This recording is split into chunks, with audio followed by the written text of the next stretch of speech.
नमस्कार मंडळी. मी doctor Sachin Dusane. Mind body medicine and spiritual हिलिंगमध्ये आपलं पुन्हा स्वागत आहे. आज आपण फर्स्ट ओपिनियन विषयी बोलूया. सेकंड ओपिनियन हा शब्द तुम्ही बऱ्याच वेळेला वापरला असेल, ऐकला असेल. मेडिकल फील्ड विषयी जेव्हा आपण सेकंड ओपिनियन हा शब्द बोलतो त्यावेळेला एखादं क्रिटिकल डायग्नोसिस म्हणजे एखादं कठीण डायग्नोसिस किंवा एखादी कठीण केस असेल किंवा एखादं क्रिटिकल ऑपरेशन जर आपल्याला करायचं असेल तर त्या संदर्भामध्ये आपण सेकंड ओपिनियन हा शब्द वापरतो. म्हणजे जर त्या डायग्नोसिसच्या बाबतीमध्ये आपल्याला काही क्रिटिकल वाटत असेल तर आपण एखाद्या दुसऱ्या तज्ज्ञाचं मत घ्यावं असं आपल्याला वाटतं आणि त्यावेळेला आपण सेकंड ओपिनियन हा शब्द वापरतो. या क्रिटिकल परिस्थितीमध्ये किंवा ज्या वेळेला डायग्नोसिस कठीण असेल, डायग्नोसिस हे एखाद्या दीर्घकाळ चालणाऱ्या किंवा त्रासदायक आजाराविषयी असेल किंवा ते ऑपरेशन जर कठीण असेल तर त्यावेळेला सेकंड ओपिनियन आपण घेणं योग्य आहे. पण आयुष्यातल्या छोट्या मोठ्या गोष्टींबद्दल, छोट्या मोठ्या आजारांबद्दल आपल्या फर्स्ट ओपिनियनला खूप महत्त्व आहे. आणि माझं असं मत आहे की फर्स्ट ओपिनियन हे खूप महत्त्वाचं आहे. ज्याला तुम्ही सेकंड ओपिनियन म्हणता ते ॲक्च्युली थर्ड ओपिनियन असायला हवं. आपल्याला ज्या काही छोट्या मोठ्या तक्रारी असतील किंवा छोट्या मोठ्या व्याधी असतील त्याबद्दल आधी आपलं काय मत आहे, आपला कॉमन सेन्स त्याच्याविषयी काय सांगतो आहे हे आपण जाणून घ्यायला हवं. आपली बॉडी, आपलं शरीर आपल्याला काय सांगतं आहे हे आपण आधी जाणून घ्यायला हवं, ऐकायला हवं, सेन्स करायला हवं आणि त्याच्यासाठी कॉमन सेन्सची गरज आहे. आता हे फर्स्ट ओपिनियन का असायला हवं? तर जर आपण हे फर्स्ट ओपिनियन ठेवलं तर आपल्या आयुष्यातल्या अगदी छोट्या मोठ्या गोष्टी आपोआप सुटतील किंवा त्या गोष्टी सोडवण्यासाठी आपल्या डॉक्टरला मदत होईल. इतकंच नाही तर जी काही गोष्ट आहे ती करेक्ट आणि लवकर डायग्नोज होण्यासाठी, निदान व्यवस्थित होण्यासाठी, त्या आजाराचं निदान व्यवस्थित होण्यासाठी, त्याच्यावर उपचार व्यवस्थित होण्यासाठी आपल्या ह्या फर्स्ट ओपिनियनचं खूप महत्त्व आहे. उदाहरणादाखल मी तुम्हाला 1-2 केसेस सांगतो. माझ्याकडे एक महिला त्यांच्या 5-6 वर्षाच्या मुलाला घेऊन आल्या आणि त्याला सारखा सर्दी खोकल्याचा त्रास होतो अशी त्यांची तक्रार होती. दर 1-2 महिन्याला सर्दी खोकल्याचा त्याला त्रास होतो आणि अँटीबायोटिक द्यावे लागतात, नेब्युलायझेशन द्यावे लागतो असं त्यांचं मत होतं. तर ह्या मुलाला त्यांनी बऱ्याच वेळेला दाखवून झाल्यानंतर पुण्यातला एक अत्यंत प्रथितयश नावाजलेल्या पेडियाट्रिककडे दाखवलं. या पेडियाट्रिस्टने त्यावर त्या मुलाला काही उपचार दिले. हे उपचार देऊन तो बरा झाला, पण पुन्हा पुन्हा होण्याची जी गोष्ट होती, पुन्हा पुन्हा होण्याची तक्रार होती, सारखा आजारी पडण्याची जी तक्रार होती त्यावर मात्र उपशय नव्हता आणि तो पुन्हा पुन्हा आजारी पडत होता. त्या जेव्हा माझ्याकडे घेऊन आला तेव्हा कुठल्या तरी माझ्या पेशंटने त्यांना रेफरन्स दिला की समन्वय चिकित्सेमध्ये काही डॉक्टर दुसाने देतात का, याविषयी तुम्ही जरा बघा. मी आधी सगळी केस टेकिंग केली. त्यावेळेला मी त्यांना विचारलं की हा सकाळपासून संध्याकाळपर्यंत काय करतो किंवा हा काय खातो, हा फ्रीजमधनं काही पदार्थ काढून खातो का? त्यावेळेला त्या म्हणाल्या, हो, हा माझा मुलगा फ्रीजमधून चीजचे स्लाइस काढून खातो आणि गार चॉकलेटही खातो, त्याला ते आवडतात. मी त्यांना सल्ला दिला की आधी ते बंद करा. चीज स्लाइस तुम्ही तिथे ठेवूच नका किंवा त्याला ते खाण्यापासून प्रवृत्त करा, फ्रीजला लॉक लावा. हा त्यांनी माझा सल्ला ऐकला आणि पुढल्या काही दिवसासाठी थोडी जुजबी औषधं दिली मी. पण त्यानंतर त्या मुलाचा, त्या छोट्या बाळाचा तो आजार कायमचा गेला. कारण अनेक उपचार जरी केले, प्रथितयश पेडियाट्रिस्टने जरी उपचार केले तरी कारण सातत्य जोपर्यंत आहे तोपर्यंत तो आजार पुन्हा पुन्हा होणं हे अपरिहार्यच होतं. पण आपण आपल्याकडे काय आहे हे कॉमन सेन्सने स्क्रुटिनाइज करत नाही, आपण त्याचा अभ्यास करत नाही. आपण केवळ गाडी जशी सर्व्हिसिंगला टाकतो तसं बॉडी डॉक्टरकडे सर्व्हिसिंगला टाकण्याचा प्रयत्न करतो. पैसे देऊन तो तज्ज्ञ माझ्या मुलाला बरा करेल ही भावना केवळ ठेवणं योग्य नाही. दुसरी अजून एक केस तुम्हाला अशी सांगतो की माझ्याकडे एक 28-29 वर्षाचा रविवार पेठेतला व्यापारी ट्रीटमेंटसाठी आला.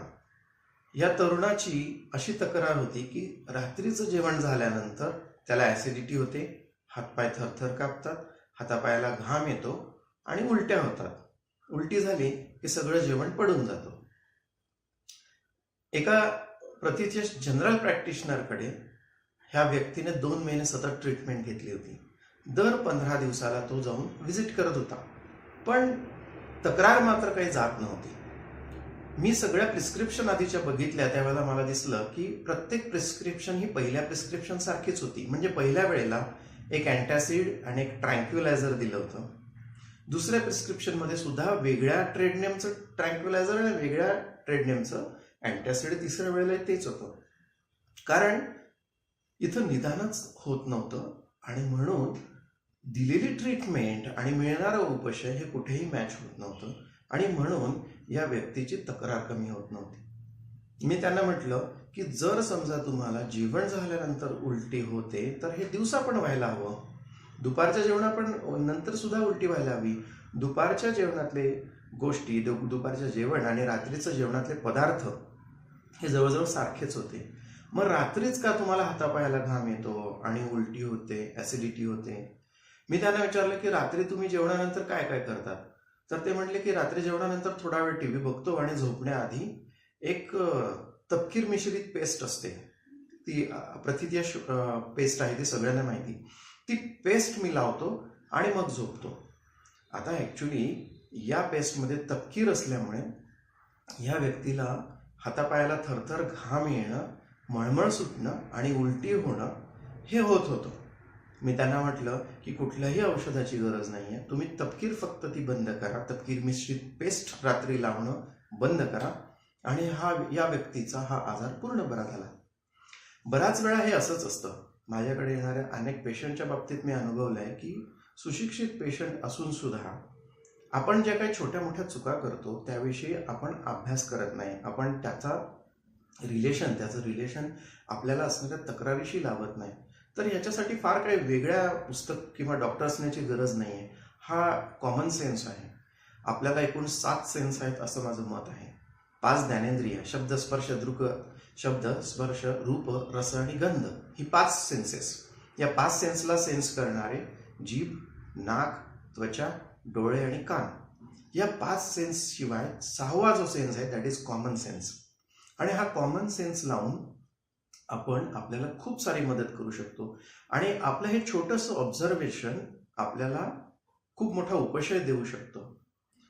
कुठल्याही डॉक्टरकडे जाण्यापूर्वी आपण त्याच्या निदानासाठी मदत होईल असे आपले ऑब्झर्वेशन त्याला पूर्ण सांगणं गरजेचं आहे.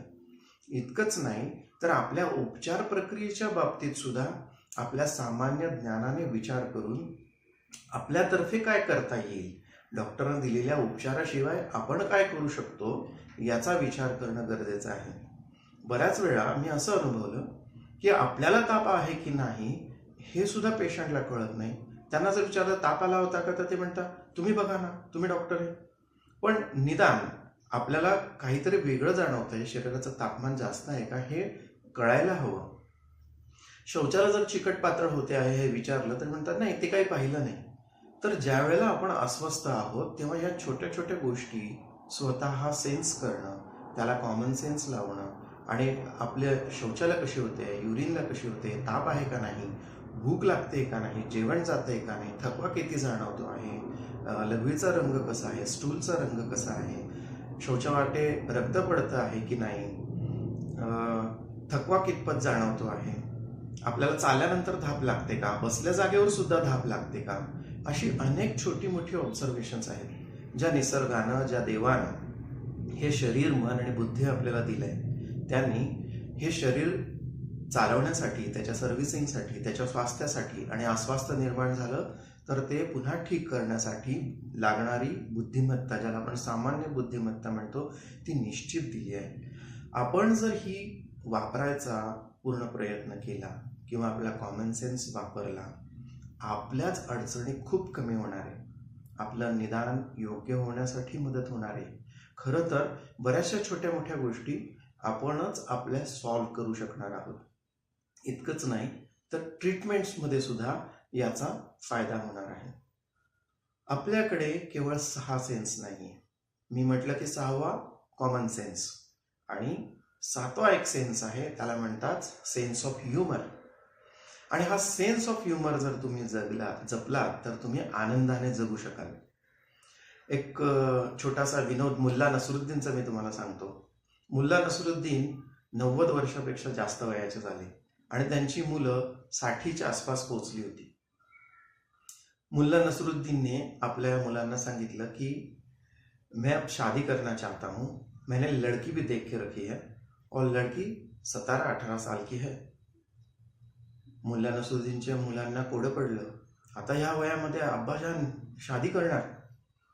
दुसऱ्या दिवशी सुद्धा मुल्ला नसरुद्दीनने पुन्हा आठवण करून दिली आणि मुलांना म्हटले की मैं शादी करना चाहता हूँ.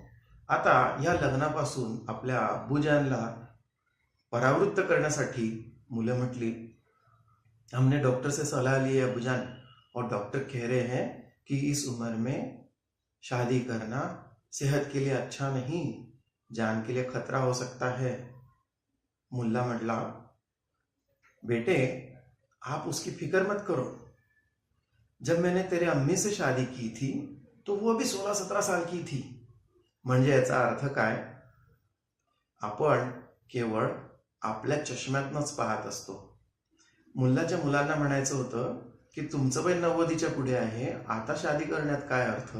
पण मुल्ला काय म्हटला कि मैंने तुम्हारे अम्मी से तभी शादी की थी जब वो 17-18 साल की थी. आपल्याला आपल्या परिप्रेक्ष्यातनं, आपल्या चष्म्यातनं, आपल्या फिल्टर्समधनंच जगाकडे पाहायचं असतं आणि मग अवघड होऊन बसतं. आपण या कॉमन सेन्सचा जरूर वापर करावा. आपल्या शरीराची भाषा शिकावी. आपल्याला शरीर काय सांगत आहे ते जाणून घ्यावं आणि स्वास्थ्यप्रत यावं अशी ईश्वरचरणी प्रार्थना. नमस्कार.